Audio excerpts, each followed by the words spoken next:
こんにちは皆さん、ミリカタロットです。今回もお越しくださいましてどうもありがとうございます。いつもチャンネル登録やグッドボタンを押していただいたり、温かなお気持ちを向けてくださいまして本当に励みになっております。いつも本当にありがとうございます。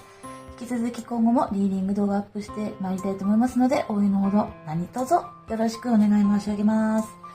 はい。ということで、今回のリーディングテーマなんですけれども、早速なんですが、あなたへ送られているメッセージということでですね、こちらのテーマをリーディングしてまいりたいと思います。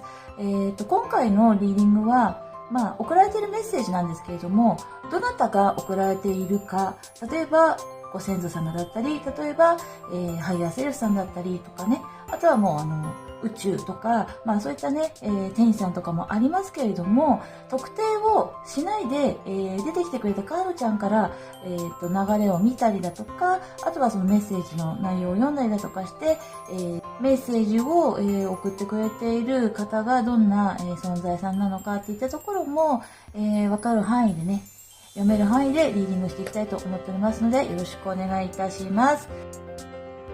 ここからはちょっと雑談です。皆さん今体調とかメンタルとかいかがでしょうか。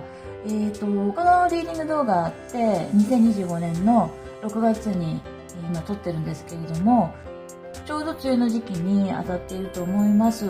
で、4月からね、新しい環境になっている方もいらっしゃいますでしょうし、ちょうど、なんていうのかな、新しい環境での物事の、進みがね、加速していってやることがいっぱいな方もいらっしゃるのかなというふうに思いますし、あとはそういったことでなくてもなんとなく雨でちょっと気持ちがね、落ち着いてしまっていることが悪くはないんですけれども、ちょっとね自分にとって重く感じちゃったりだとかねしている方もいらっしゃるかもしれませんし、あとは体調ですよね。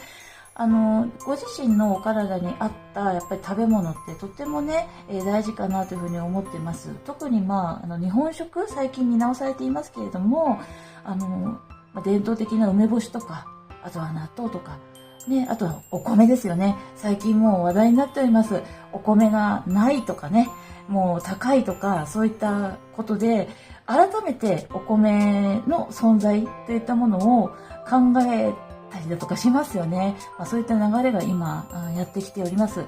世界中でもそうですし、日本というね、一つの国の中でもそうですけれども、いろいろな見直しだったりだとか、あとは改革とか、新しい局面を迎えています。この、現代なんですけれども、皆様はできるだけ、自分のねことをまずは保つこと、メンタルもそうです、体もそうですけれども、情報っていっぱいありますが、いろんなニュースのね、ネガティブな場面って飛び込んできてしまいますよね。目の中に入ってきてしまいますので、ちょっと落ち着いてその時に距離を持つことが大事かなというふうに私は最近思っております。もうたくさん考えたりだとか感じたりとかっていうことは今の人たちもう普通に自然にしてしまっていると思うんですね。ですのでそういったものをちょっとシャットダウンする時間っていったものも大事かな。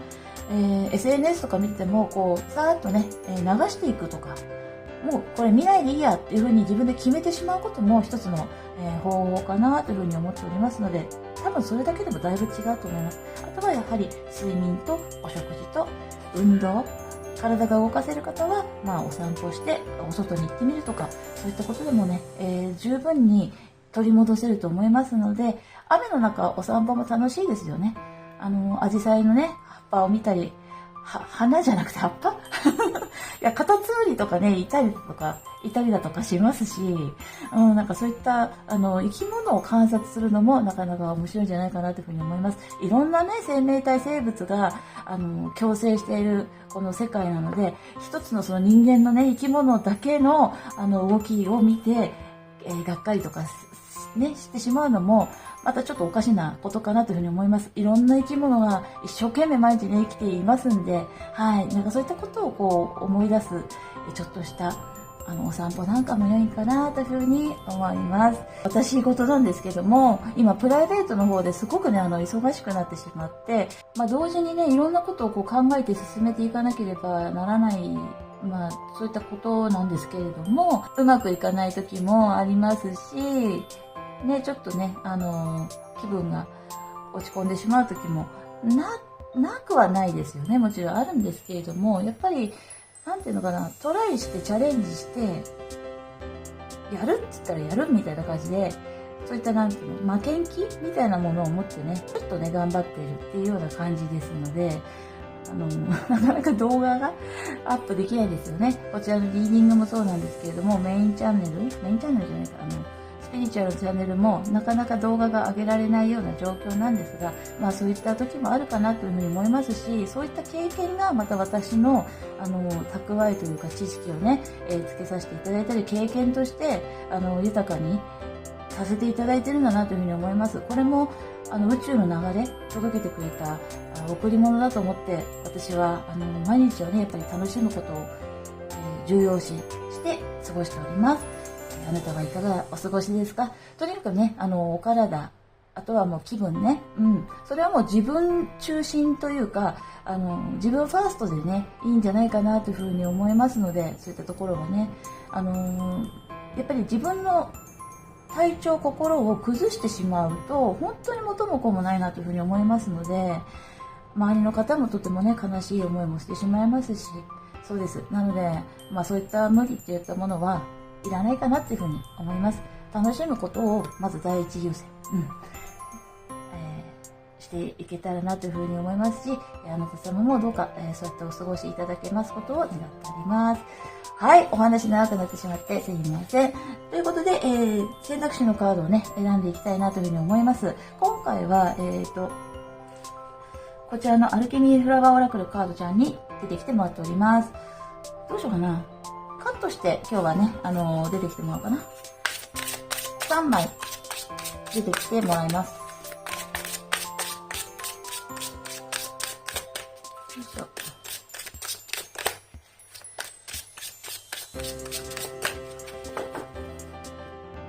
はい。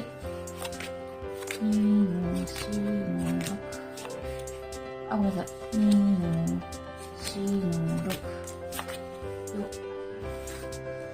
2の4の6。はい。じゃあこちらの3枚ですね。入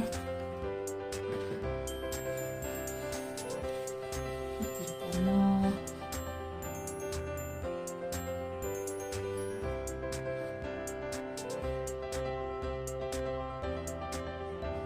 こっちずらしていいですか？はい。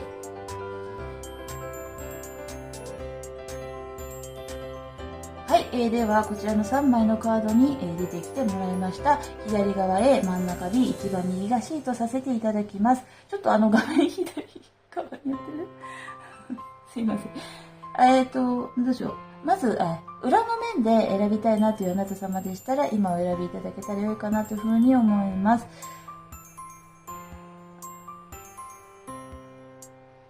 もし複数枚ね、気になるカードございましたら、そちらのリーディングも、ご覧いただけたら嬉しいです。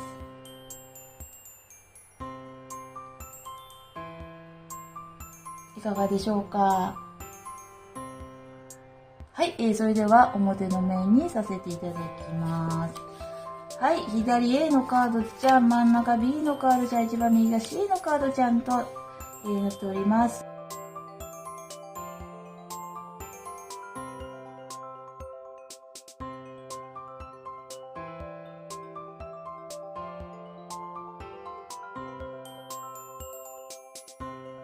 一番左側 A のカードをお選びいただきました。あなた様のリーディングを開始いたします。よろしくお願いします。はい、それでは A さんのリーディング開始いたします。あなたに今送られているメッセージ出させていただきます。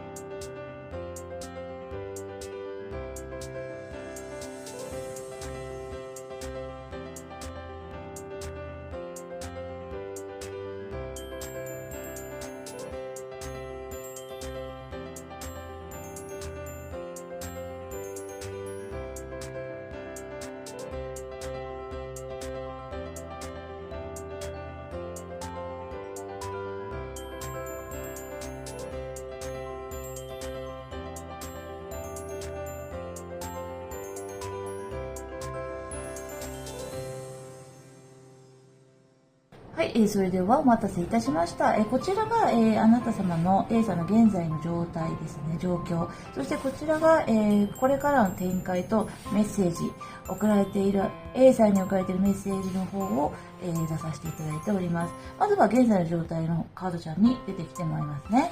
開けます。はい。ポジティビティフェイス&オプティミズム、タレントガイズ、スピリット、メンターズ&ティーチャーズ。はい。そしてですね、こちら。エモーションの3、インスピレーションのナイト3、エモーションの9の逆、そしてこちら、ストリームスのカードちゃんが出てますね。現在の状態としてこちら、出させていただきました。A さんのお持ちの力、お餅ってペタンペタン使うやつじゃなくて、食べるお餅のじゃなくて、美味しいですよね。持っていらっしゃるお力を使って、誰かをね、喜ばせたいなとか、あとは皆さんね、関わる方を喜ばせたいなとか、お仕事でしたら、自分がしていることが多くの人に喜ばれますようにといったようなね、思いを持ちながら、進めていらっしゃるご様子が伝わってくるんですね。A さんだけじゃないんですよね。関わる方、たくさんの方が、喜ぶようなことをこうしたいなっていうふうに思って、日々ご活躍されているのかなって言ったことなんです。中にはですね、なかなかうまくいかないことも含めて、それをもうやっぱり、具現化、現実化するために奮闘されている。ただ、こちら、こちら、インスピレーションのナイトちゃんのね、カードちゃん出てるんですよね。なんかイベントごととかね、多くの方がお集まりになるようなことに対してね、インスピレーションなんで、いろんな発想、直感もそうですけれども、やってくるなんかアイディアですよね。だからそういったことを、使って進めていらっしゃる。はい、そのような現在の状態を感じます。で、ライオンとライオンなんですよね。これも本当に面白いなって言っちゃ失礼ですけれども、すごいリンクしている感じがします。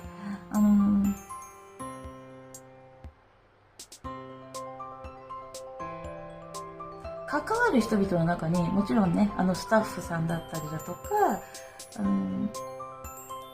上司の方、あるいはそこにね、ずっと携わっている古株の方とか、なんかそういった方たちとの調和も図りながら、前向きにね、すごく進められていると思います。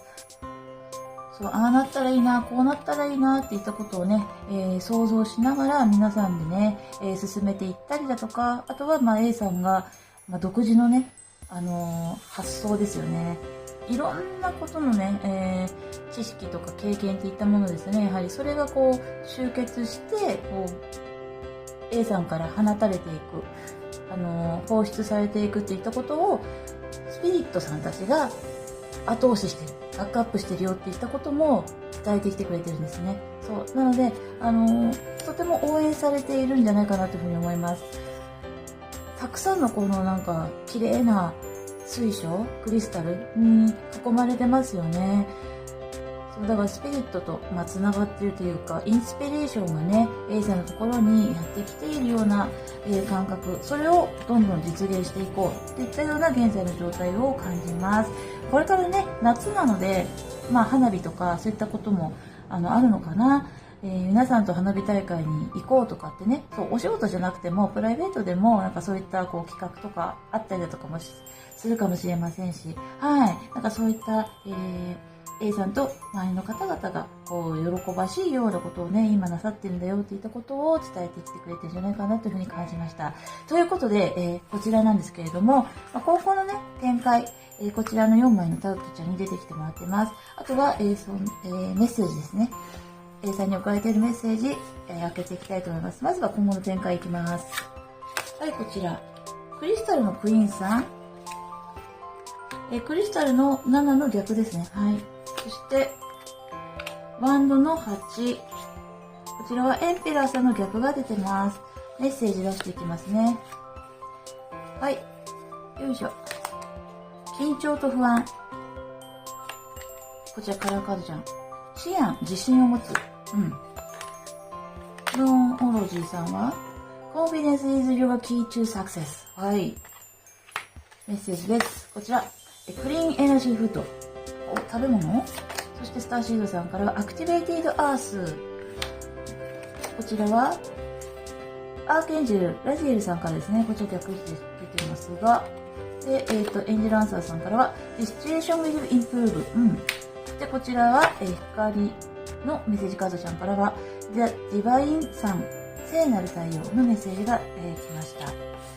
そして、ルノルマンカードちゃんは、はい、チャイルドですね。子供ちゃんです。こちらのカードちゃんが、出てきてくれてます。ごめんなさい。ちょっと辛いかしら。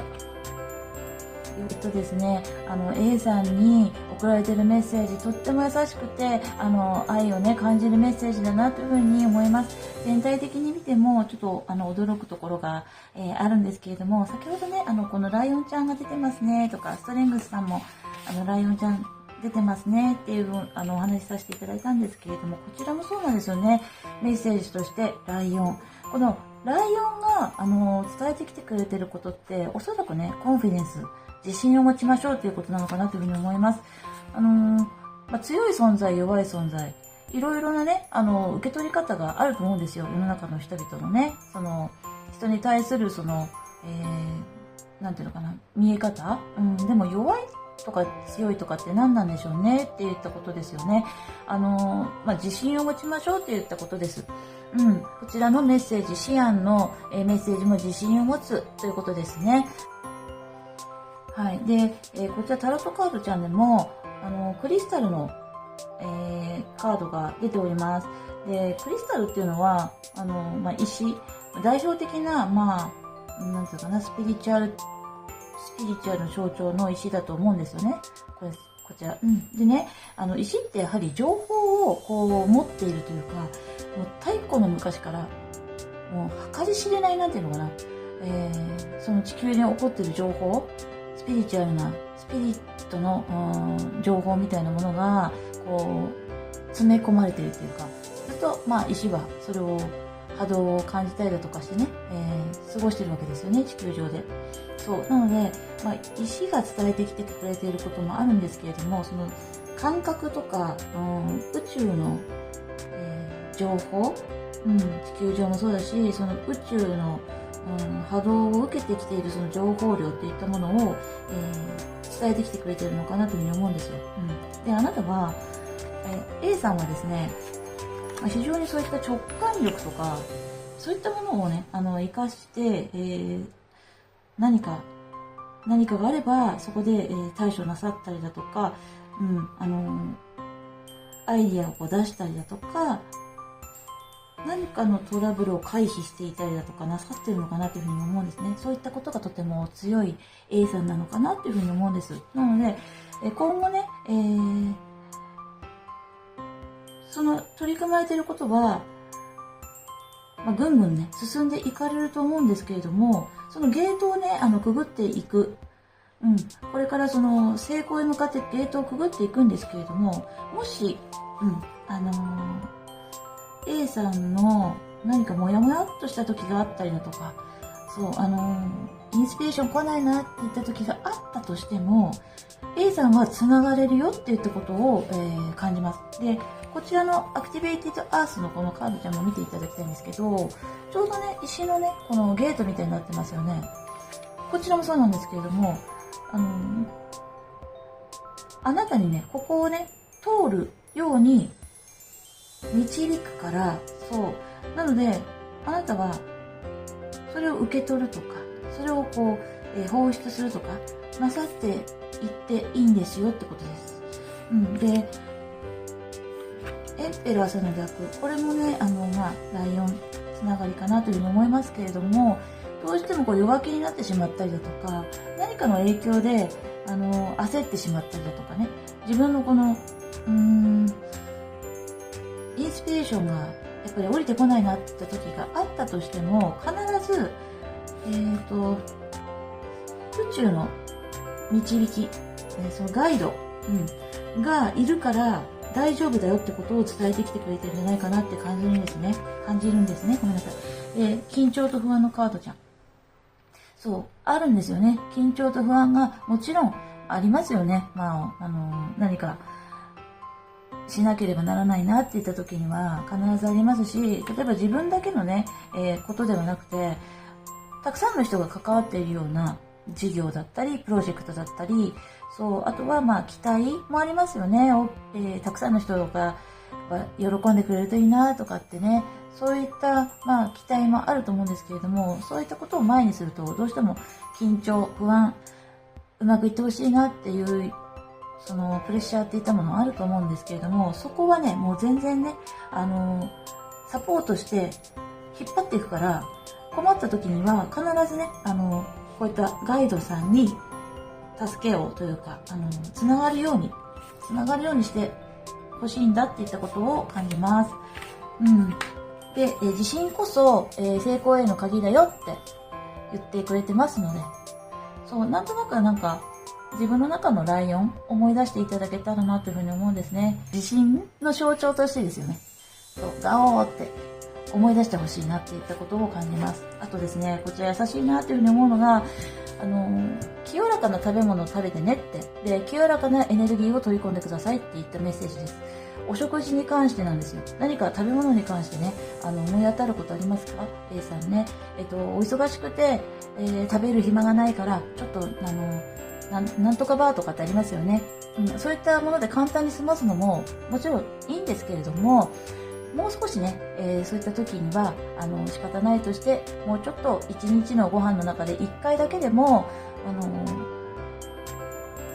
健康にいいもので美味しいもの、自分が食べたいなっていうふうに思ったものを食べるようにしたらどうですかって言ったことをね、伝えてきてくれてます。これ体のことだと思うんですよ。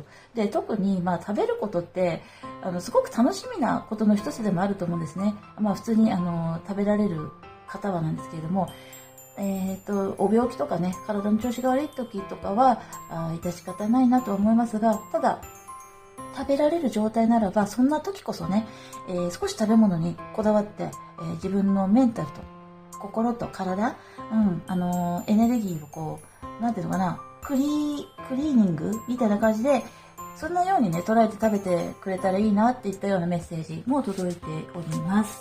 はい、こちらもそうなんですよね。アークエンジェル・ラジエルさんのカード逆に出てますよね。これね、やっぱりインスピレーションとか知恵とかそういったことを象徴として伝えてきてくれてるんです。ただこれ逆なんで、やっぱりそういったね、自分の中でもやっとして出てこない、いい案が出てこないって言った時も落ち着いてくださいって、伝えてきてくれてます。ラジエルさん。天使のね、ラジエルさんだって、あなたにね、こうやって一生懸命届けてるから、あなたが、焦らないで、大丈夫ですよとか、心乱すこともないんですよ。必ずあなたは、宇宙とね、つながるゲートを通じて、情報をね、届けて、あなたはキャッチできるから大丈夫っていうことです。エネルギーが良くなるような食べ物でも食べて、ちょっと穏やかにして待っててねっていうことを伝えてきてくれてるんじゃないかなというふうに思います。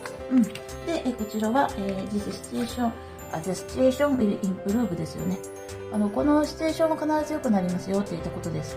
そう。なので、ちょっと切羽詰まった感がある時があったとしても、必ず状況は好転していきます。で、イルカちゃん、周波数、そういったものにね、導かれるように、あなたは光の方に必ず展開していかれることを伝えてきてくれてますので、必ず状況といったものは良くなっていくから、落ち着いてくださいって言ったことですね。はい。で、あとはルノルマンちゃんからはこちら、子供のカードちゃんが出ました。これ純粋な、感覚、スピリットで寄り添ってるんじゃないかなというふうに思うんですね。A さんと、守り導き、愛しているよっていうメッセージを伝えながら、必ずそばにいるって言ったことを伝えてきてくれてるんじゃないかなというふうに思うんですね。純粋にね、穏やかな状態でいてくれれば、やっぱり届けていくことができるので、不安を抱いたとしても、それは一時的なものとして、すぐに解消していくからねっていうことです。なので、自信をなくさないで、ご自身のお体とか、心とか、楽ちんになるような、ことをね、取り込んでくださいということですね。で、こちらです。ディバインさん、聖なる太陽、すべての力は私の内なる存在に宿っている。そう、すべての富もすべての答えも、私は直感に耳を傾け、マインドの虚しいゲームを避けて、この内面世界を探求していく。そうすることで、自分の内側に無限の愛の源、聖なる太陽、大いなる神の現れを見出すのだという、すごい、壮大ですよね。でもそれぐらいの、ところとね、あなたは繋がれている。なので、インスピレーション、メッセージ、どんどんね、降りてくる時があると思うんですよ。そう、自分の内側に無限の愛の源ですから。そして、聖なる太陽、光をね、やっぱりこう、届ける。そういった A さんなんだよっていったことを伝えてきてくれてるんじゃないかなというふうに思うんですね。私は直感に耳を傾け、マインドの虚しいゲームを避けて、この内面世界を探求していくということです。まさにですよね。ということで、A さんに届けられているメッセージは、今行われていること、取り組まれていること、今後も、お進みになられますけれども、たとえね、自分の中でもやっとしてしまうこともあるかもしれないけれども、その時があっても大丈夫。私たちはあなたをこのゲートに誘うし、ここを通るように必ず、していくから、今までも多分そうだったんじゃないかなというふうに思うんですね。やはりタレントガイドさんがいます。あなたの才能を活かしたり、多くの人を喜ばせたりする、そういったお力をどんどん発揮して、届けていくお手伝いを私たちはしてますから。っていうことをね、もう最初の時からね、こう伝えてきてくれてるんじゃないかなというふうに感じました。A さん、自信を失っても必ずすぐに取り戻せますので、ちょっとがっかりするような時があったとしても、落ち着いてくださいねって言ったことです。必ず状況を変えていきましょう。変えていきますからって言ったことですね。はい。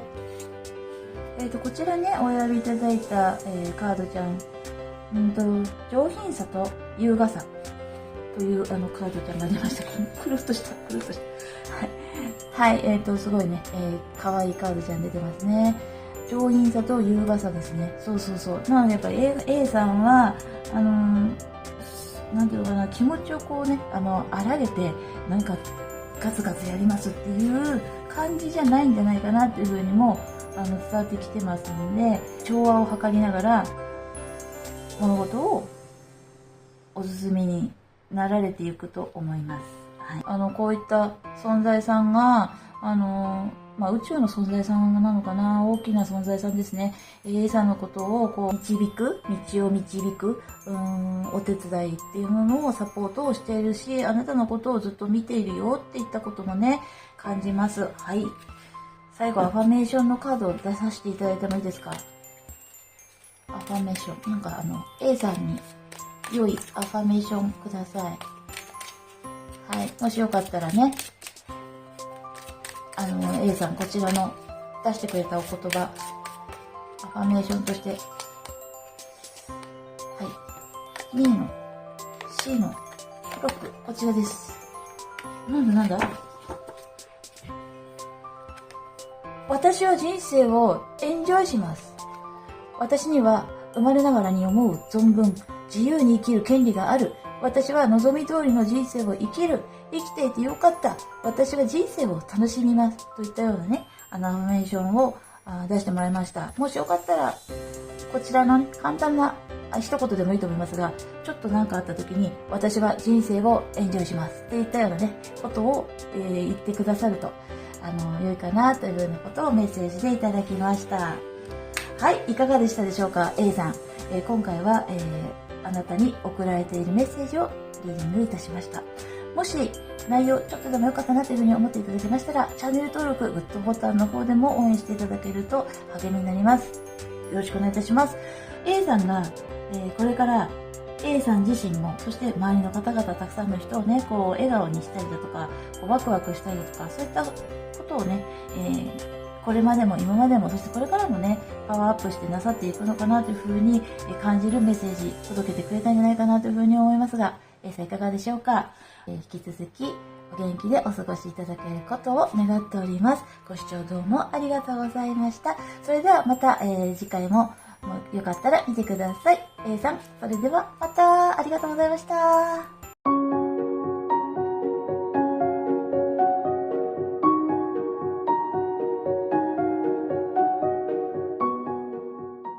い、それでは B さんのリーディング開始いたします。よろしくお願いします。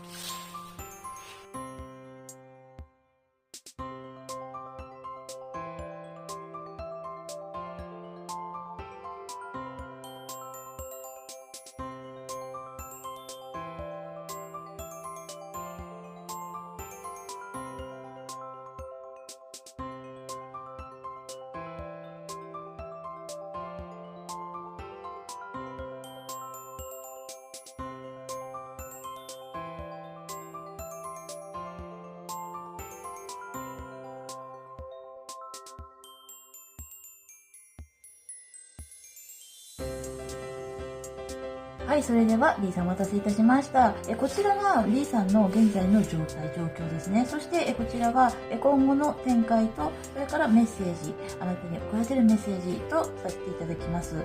それではめくってまいりましょう。はい。現在の状態、インスピレーションのページちゃん、ラバーズ、はい、そして、マテリアルのエースの逆が出てますね。はい、そしてこちら、ウェイクニングのカーディちゃんが逆です。でこちらエンジェラアバンダンスからは、エンジェラアバンダンスさんからは、Exercise to Increase Your Energy and Manifestation Abilities のカーディちゃんです。で、こちらジャンプカードで、すごいですね、パストライフガイドさんの逆が出てます。はい、で、こちら。Letting of Urgency。はい、のカードちゃんです。現在の状態ですね。はい。どうしよう、こうやって置きましょうか。この全体のカードちゃんから感じることなんですけれども、非常に B さん今、エネルギッシュなことをなさっているというか、活動的ではあるんじゃないかなというふうに思われますね。で、そうだな。すごくね、やっぱり、お忙しい方なのかなというふうにも思いますね。ちょっとした時間をもう何かできないかな。この時間を、あのことをするようにしてれば、時間短縮できるかなとか、こう、無駄なね、ことをするのが、ちょっと、なんていうのかな。時間を無駄にするのが嫌だなとかっていうようにお考えになって行動をお取りになられる、そういった方なのかな。あるいはそういったご生活をなさってきた。で、今ね、現段階ではご自身の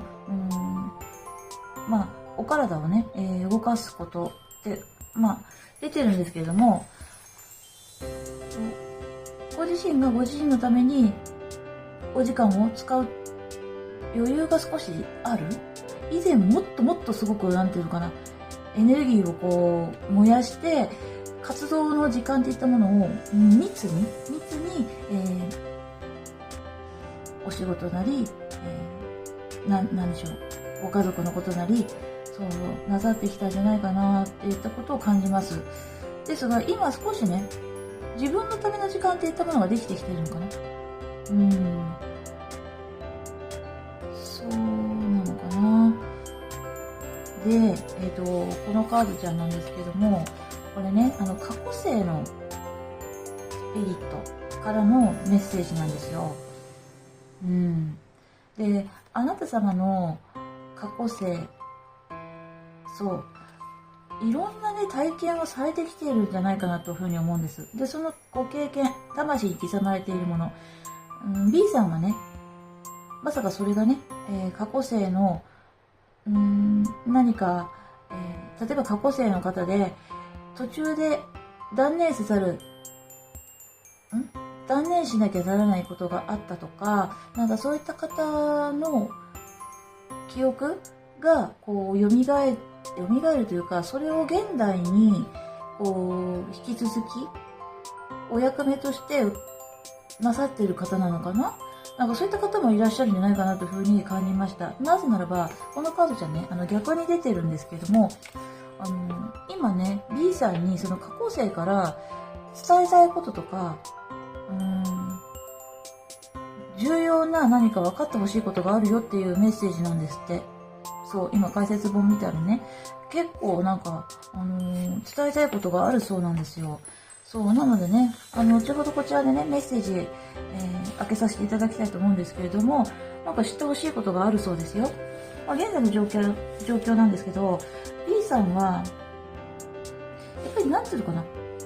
これもそうなんですけど、なんか、動いてますよね。躍動的なんですけれども、敏感に何かを察知するお力があるんですね。なんかそれを今ね、何か感じていることがありませんかって言ったことですね。ラバーズ出てますので、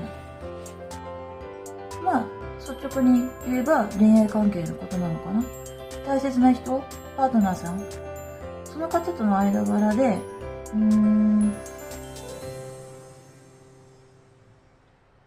あなたが何かを深く知りたがってるとか、なんか気になってることがあるとか、そういった感じもあります。で、恋愛関係でなければ、あなたが深く心を動かされているものですね。そう。すごく強いつながりを感じる物事、事柄。そこについてあなたはアンテナを立ててる。そういった感じがいたします。現在の状況ですね。ちょっと落ち着かない気持ちがあるのかな。なんかそわそわしている感じがあるんですね。マテリアルのエースの逆、アウェイクニングの逆ですよね。これ、まあ復活のカードとかもね、タロットでは言いますけれども、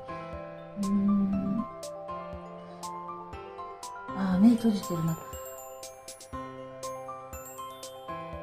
現実的に B さんがね、感じてることがあるんじゃないかな。だけど、それって今までも何回かあるんじゃないですかね。ちょっとループ的なことを感じます。ループ。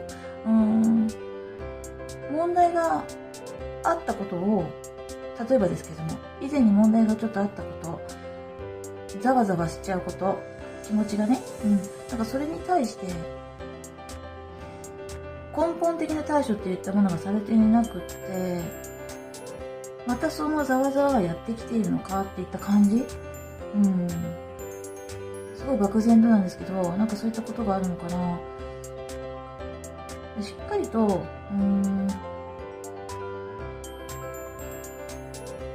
現実的にね、それが解決して進んでいってない感じがするんですよ。その物事が。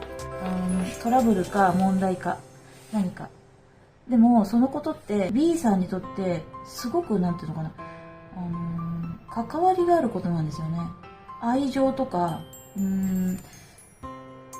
大事にしたいものだったりだとかね。なんか、それは人か、あとはまあ、お仕事とか趣味とか、結構な時間と労力、気持ちを込めて、行われていることに関して、何か警告じゃないけど、感じている。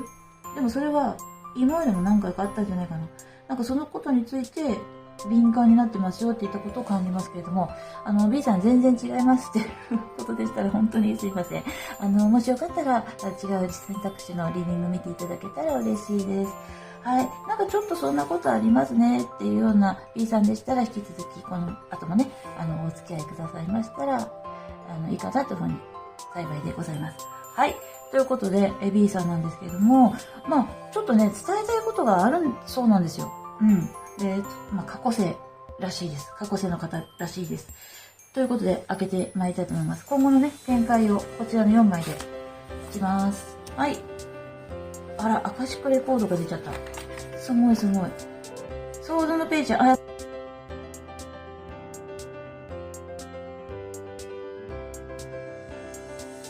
そして、テンペランス。はい。ソードの6ですね。なかなか強いカードちゃん出てますね。大アルカナ。しかもこれ、大アルカナっていうか、アカシックレコーズって、このタロットカードちゃんオリジナルカードです。はい。じゃあ、こちらメッセージもね、開けていきますね。エンパシックスターシードさん。で、こちらはプロスペリティライズアヘッドのカードちゃんですね。エンジェルアンサーさんから Ask for help from others。カラーカードちゃん、イエロー。体を浄化する。こちらは Your Eternal Spirit。エナスピさんのカードちゃんからこちら出てますね。こちらは勲章、メダル。こちらは、喜びの源、ソースオブジョイ。そして、ルナロマンカードちゃんからは、ユリが出てますね。はい、ちょっと見させてください。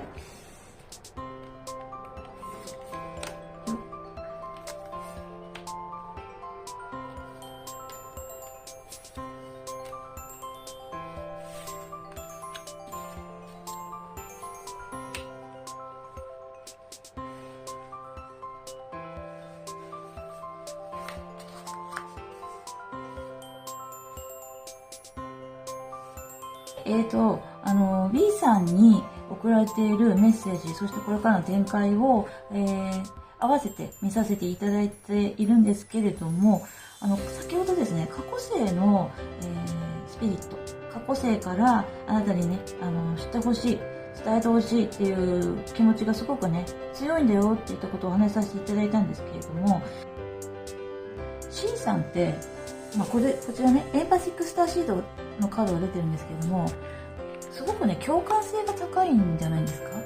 で、周りの方の影響っていったものを非常に受け取ってしまう。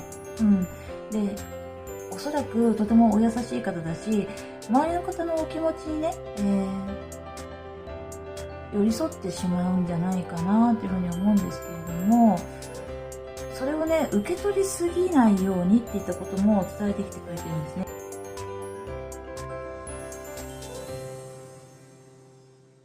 なんかね、感じ取ってるんですよ、やっぱり。B さんが敏感になっていることがあると。それってこれなんじゃないかな。エンパシック。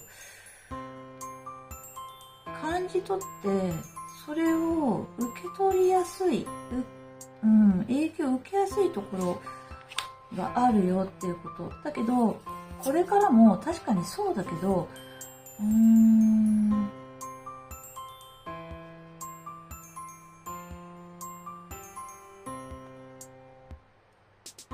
今ね、気づいたんですよ。なんでソード、これ剣が6本ですよね。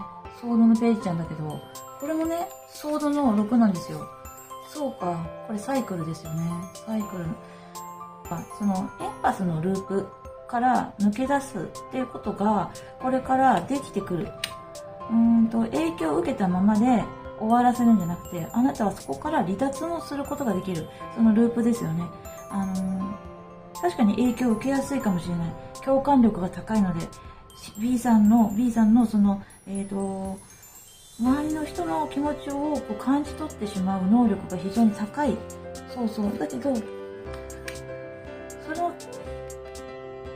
その能力、とても素晴らしいものでもあります。で、そのお力を、今度テンパランス。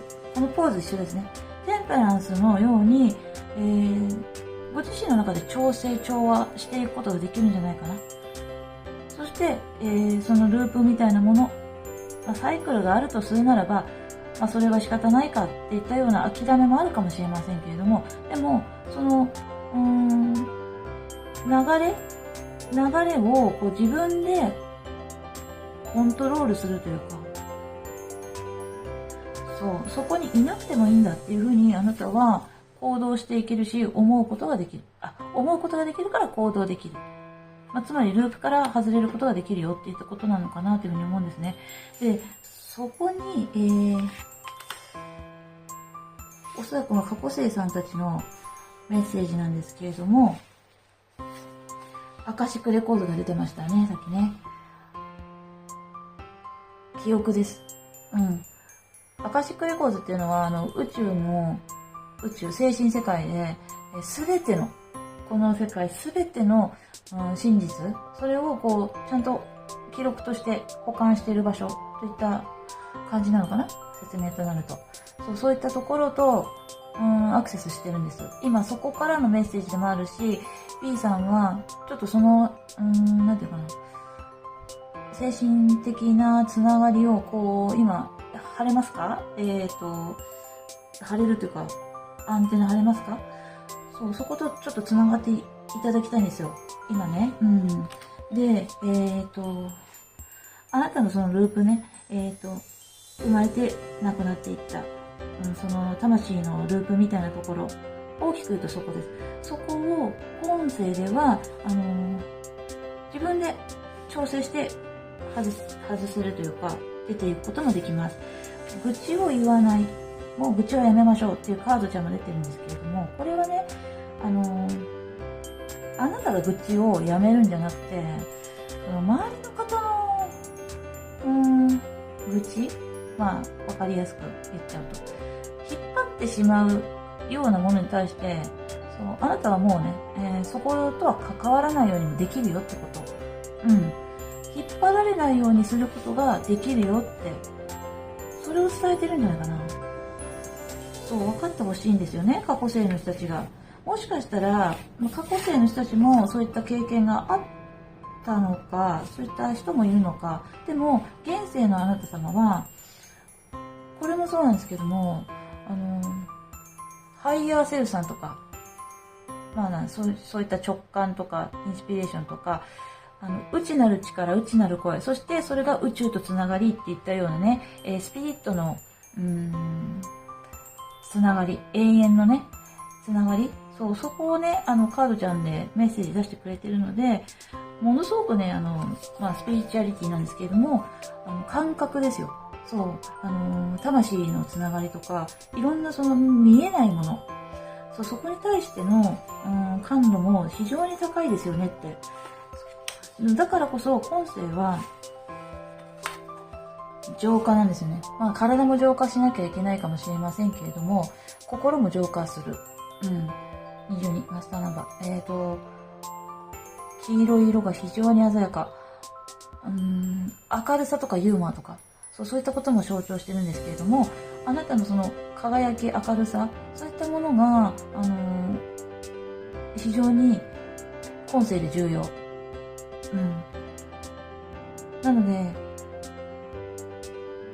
なんていうのかな、非常に、つながりが濃い関係性のこのラバースも出てきてますけれども、これっていうのは、もちろんパートナーさんとかとの関わり合いもそうかもしれませんけれども、あなたと関わりの深い関わりがあるその過去世やハイヤーセルフ、あなた自身ですね。そこのつながり。そのつながりにおいて、メッセージっていったものも今後も出していくよっていったことを感じます。なのですごくね、ラバーズ、つながりの濃さっていったものを感じますね。スピリットさんたち、過去世とかもそうだし、ハイヤーセルフさんもそうですけども、ご自身とやっぱり過去世もご自身じゃないですか。そことのつながりを今すごく伝えてきてくれてる。で、プロスペリティ、ライザーヘッドなんですよね。もうすごくね、成功するよってことをね、伝えてきてくれてます。メダルもそうですよね、勲章。はい、過去世の人たちも願ってきた、実現したかったこと、それをね、あなたは、手にしていくことができる。そうするには、私たちとの、つながり、もちろんご自身とのつながり、そこをね、頼ってほしいなって言ってるかな。B さんはね、そうなんだよな。豊かさをね、やっぱ始めることができるお方ですよね。だけど、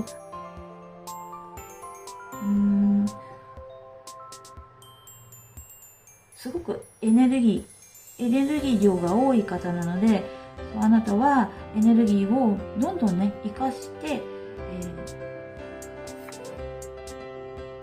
ょっとこれすごいですよね、メダル、勲章。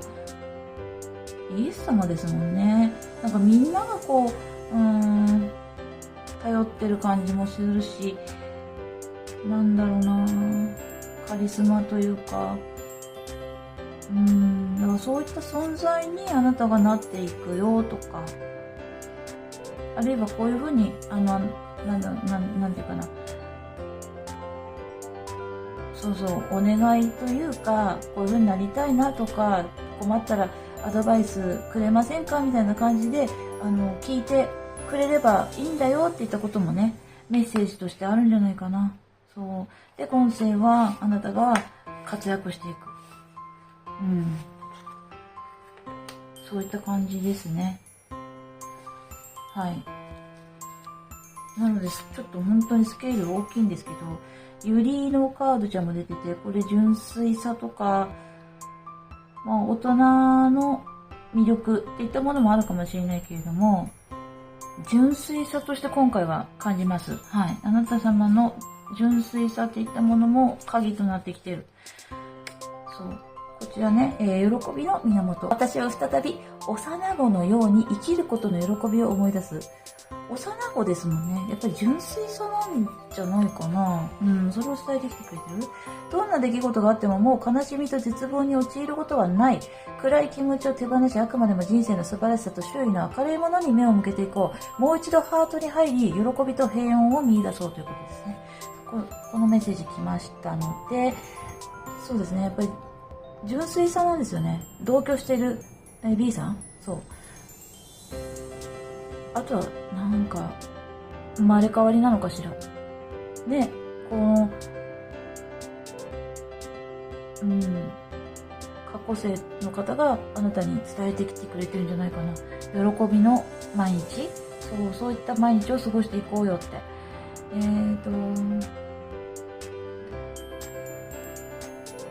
暗い気持ちを手放し、あくまでも人生の素晴らしさと周囲の明るいものに目を向けていこう。やっぱり、エンパスか。ごめんなさい。エンパスなんですよね。もう周りの人の影響は、いい影響しかもう受け取らないとか、そういった感じにもうしてしまっていいんじゃないでしょうか。そこはもう無邪気に。あなた様のその、小さい子のようなね、無邪気さ。もしかすると B さんってそういったことを自分のわがままだなとかっていうふうに思っていらっしゃいませんでしたか？そう。なんか、子供じゃないんだから、もう子供じゃないんだから、なんか自分本位はいけないなとか、そうじゃなくてですね、周りの人のなんか悪口とか、なんか機嫌が悪いなとか、もうそういったことはね、もういりませんよって伝えてきてくれてると思います。もうそこじゃない、あなたはもうその変な、なんかループからもう抜け出して、浄化できていけるよってこと。そして、それがもうどんどんね、自分の幸せ、喜び、そこに向かって進んでいくんですよってことを、メッセージとして私は感じました。それを B さんに伝えなきゃいけないなっていうふうに私は感じました。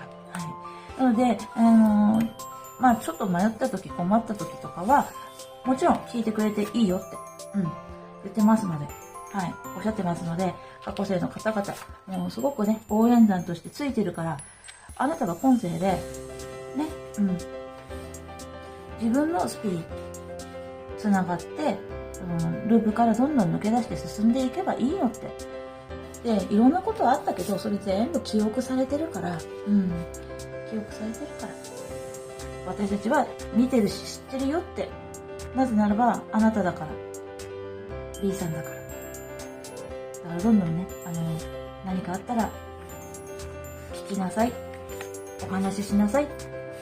私たちはあなたといるし、一緒にいるし、聞いてるよって言ったことを伝えてきてくれてます。はい。で、このね、おでこのところ光ってますよね。これね、だから、第三の目じゃないけれども、つながることをね、ぜひ思い出してほしいんですよね。そうそう。この鏡の中に、鏡というか、額の中に入っていくような感覚かな。そうですね。つながっていく。もう受け取ることは、自分にとって良いこと。そう、それだけでいいんだよっていうことです。周りの人のそのマイナスなネガティブなことはもういらないよっていったことを私は伝えてくださいっていう風に感じましたので、はい、いかがでしたでしょうか。アファメーションをね、出させてもらってもよいでしょうか。もしよかったらこの言葉、ちょっとね、口にしていただいたりだとか、思い出していただいたりだとかすると、心の栄養、安定につながるかな。ごめんね。はい。いきます。1、2、3、4、5、6、何で言いますかね。これですね。周りの意見や思惑に惑わされそうな時、心の中を覗くと、知的で美しい崇高な自分が見える、私はそんな自分が大好きというメッセージです。心の中を覗いても大丈夫。はい、メッセージ伝えてくださいということでした。このアファメーションね、思い出していただけたら嬉しいです。嬉しいというか、良いかなというふうに思います。心の中を覗いても大丈夫だよって。周りの意見や思惑に惑わされそうな時、心の中を覗くと素敵で美しい崇高な自分が見える。私はそんな自分が大好きですということです。そうですね。大好きです。そう、応援してるし、そう、自分自身なんですけども、そう、自分が大好きだと思えることって、非常に、バリアというかね、強いことじゃないかなというふうに思います。何かあったらすぐに、お話しして、お願いしてもいいし、助けを求めてもいいんだよっていうことを、伝えてきてくれています。はい。ということで、リーさん。そうだ。お選びいただいたカードちゃんが何でしょうか。ディボーションですね。そう、これディボーションって、献身、身を捧げたいだとか、深い思いでね、捧げることですね。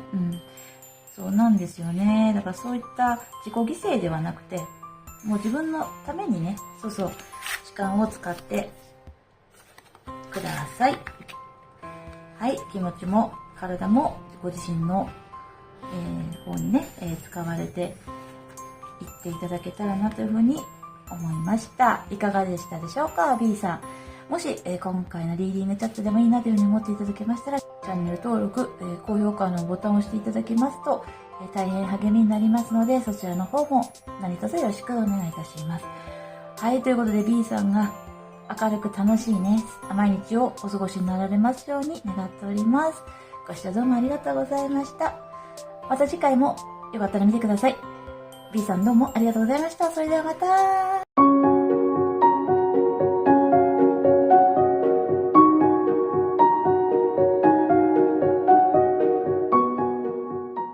はい、それでは C さんのリーディング開始いたします。よろしくお願いいたします。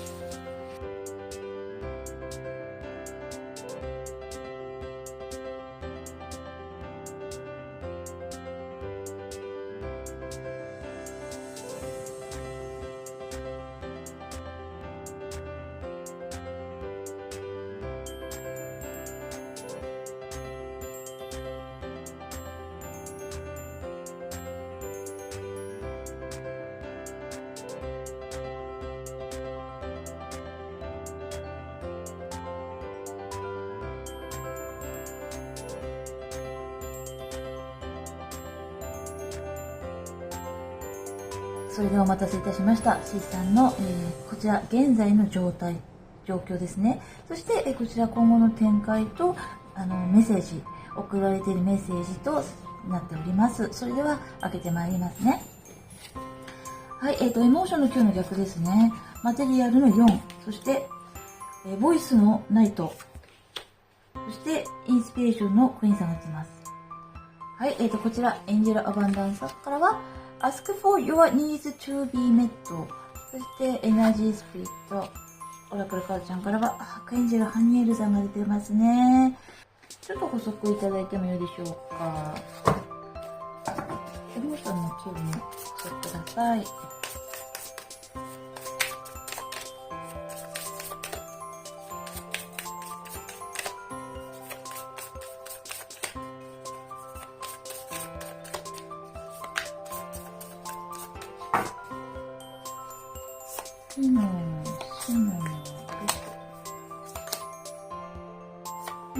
マテリアルの9の逆ですね。今、理想とか、こうなってほしいなっていったことをすごく強く思っていらっしゃいませんか？こうなったらいいなっていう、自分の幸福、幸せ、祝福とかね。なんかそういう状況を思っている。すごく描いているんですけれども、そこに向けてね、お進みになられているんじゃないかなというふうに思うんです。願い事をしているっていうようなカードも出てますね。お仕事だったり人間関係、あとは恋愛とかもそうなのかな。ね、全体的に含まれてしまうかもしれませんけれども、日々何か足りないなっていった感じはありますか？それといって大きなね、出来事とか大きな変化とかはないんですけれども、なんとなく今の生活がちょっとね、物足りなさを感じていたりだとかね、そういったこともあるのかな。自分のね、これから先のことも考えたりだとかして、一体何が喜びなのか。そうだな。生きていくエネルギーとして何かの源、エネルギー源みたいなところを探していらっしゃったりとかしませんか？もっと楽しくなる、もっと嬉しくなることがあったらいいなとかね。なんかそういったことを待っていらっしゃる。そういった感じが、いたしますね。決してね、順調ではないとか、そういったことじゃないのかなって。状況としては、お暮らしもね、できますし、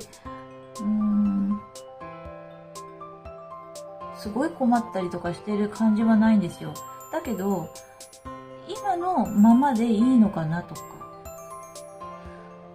果たしてこの先もこの状況で、この状態が続いていいのかなとかね。なんかそういったことを感じました。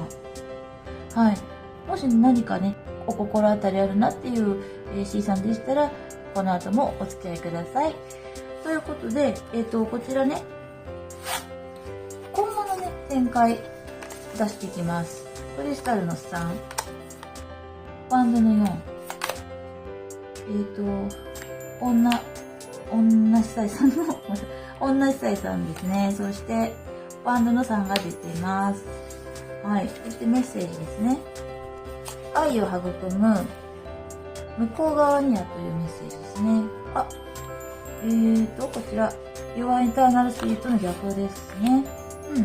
デトックスやフレンドシップ。はい。I Remember。こちらは The Energy is Gaining Momentum。で、こちらは Within Next Few Months。数ヶ月以内。ブロンズ。体を強化する。そして、他者のカードですね。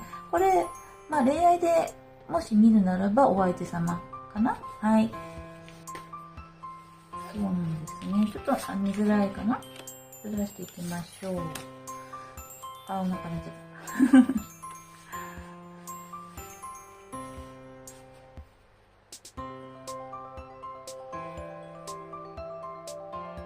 た。はい、ですね。こちらワンドの3、ワンドの4、3、4って出てますね。これね、何かステップが進んでいくんじゃないかなっていうふうに感じています。で、ステップアップというか、進んでいくことを感じ取れるような出来事が起きる。それは、調和、一緒に、何かを感じ合える人とのつながり。そういったことがこれからやってきますよって言ったことです。はい。クリスタルさんですよね。同じものを共有しているような感じがいたしますね。それは感覚。感情というか、情報なの。同じものを見たりだとか、感じたりだとかすることを共感できることがやってくるって言ったこと。で、その方との間、関係性が進んでいくことをあなたは、直感として感じるようになるんじゃないかな。はい。そういったこと。で、愛を育むが出てますよね。そう。そして、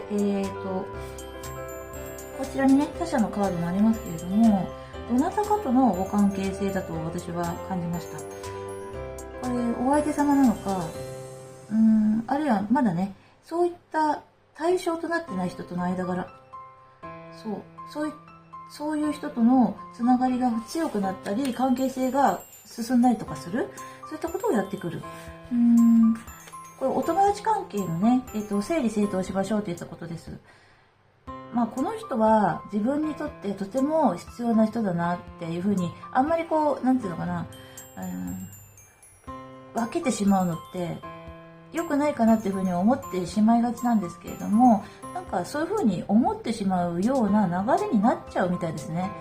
で、それをあなたは、しっかり受け止めて、なんていうのかな、自分に良くない影響を与えてくるの人に対してどうするか考えなさいって言ったこと。なんかそういったことをメッセージで感じました。メッセージですから、エナジーでね。これも3なんですよね、3。これからのことですから。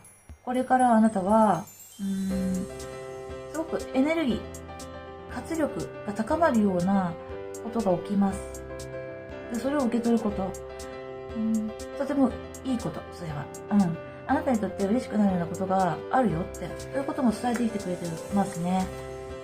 これはなんだろうな、体を強化するメッセージだよ。小さに体を強化するっていうメッセージ、どう思われましたか、今ね。自分の良い状態にしておきなさいってことかもしれません。流れがね、やってきた時に、あなたはそれを対応できるような体力をつけたりだとか、あとは、磨く。そう、自分の体を磨くっていっぱいこすりましょうってことじゃなくてですね、例えば理想の体型に近づけとこうとか、理想の体力に近づけとこうとか、なんかそういったことを感じますね。そう、それでね、こちらなんですけれども、ご自身の中の、やっぱり精神性のつながり、コンタクトですね。宇宙とのコンタクトとか、そういった守護をしてくれている存在とかのコンタクト。例えばこれはね、アークエンジェルハニエルさんですけれども、大天使ハニエルさん。自分の幸せ、喜びって何だろう。そう、それが明確になってくる。見えてくるよっていったことも伝えてきてくれてるかな。そことのつながりといったものをもうちょっと強化していきましょう。何か伝えたい。見えてくるビジョンが降りてくるんじゃないかな。I remember Soul Plan, the fated life versus the destiny life.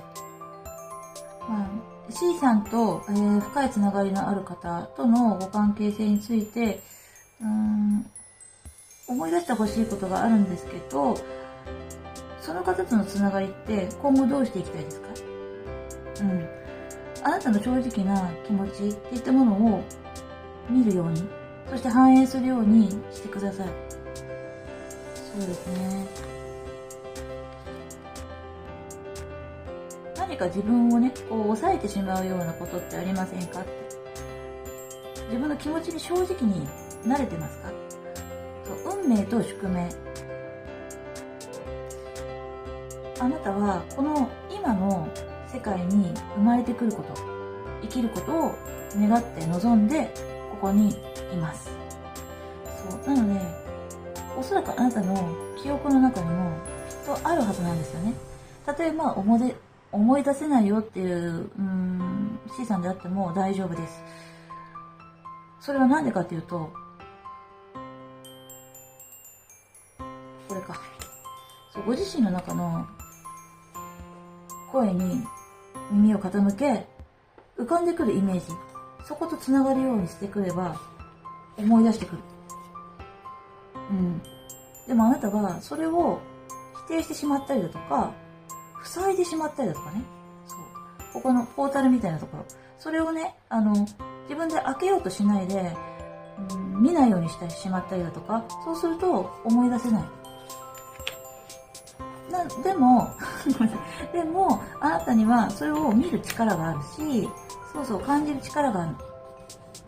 なので、これからね、展開として、あなたが、これからステップアップしていくことを、ちゃんと感じ取れるよ。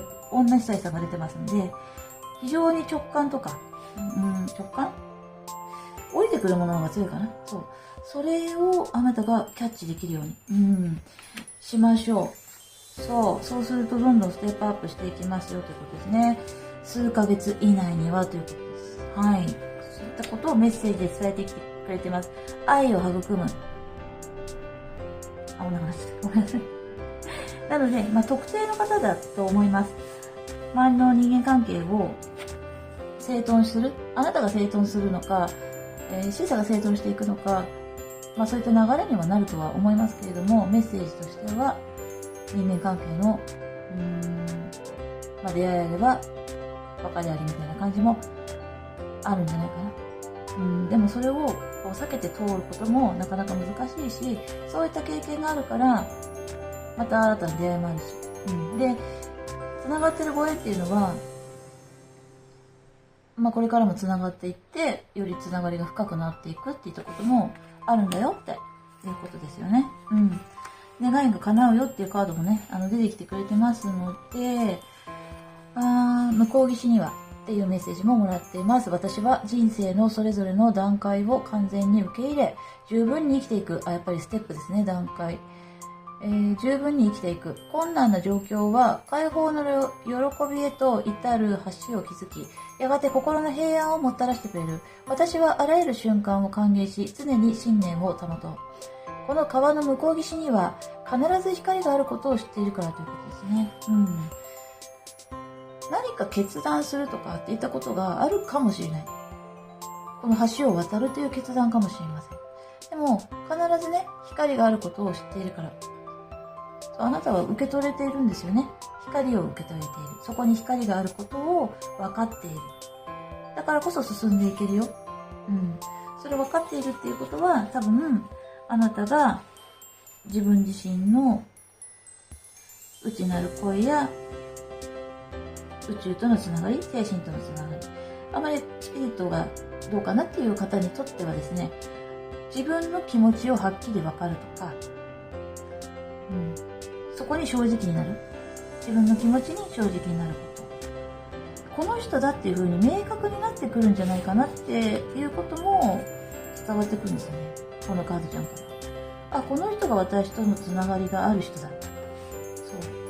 そういったことも感じるんですよね。はい。ということで、アファメーションを出させていただきたいんですけども、良いでしょうか。もしよければ、今出てきてくれてる言葉をつぶやくとか、あとは思い出していただけたらなというふうに思います。こちら、今ね、出てきてくれてますけれども、はい。私は大丈夫。これは変化のプロセスに過ぎない。なんか近づいていってますね、ミミズちゃんね。私は楽しくたやすく、すべての架け橋を渡る。すごっ。これですね。過去の体験が素晴らしい未来への体験へと発展していく。私の人生はどんどん良くなっていく。ということです。私は楽しくたやすく、すべての架け橋を渡る。向こう岸ですね。これ向こう岸ね。過去の体験が素晴らしい未来の体験へと発展していくことが、もうね、わかる。愛を育んでいく。私の人生はどんどん良くなっていくということです。はい。私は大丈夫。これは変化のプロセスに過ぎないから。過ぎない。というお言葉もらいましたけど、いかがでしょうか。はい。もしね、よかったら、アファメーションしてみてください。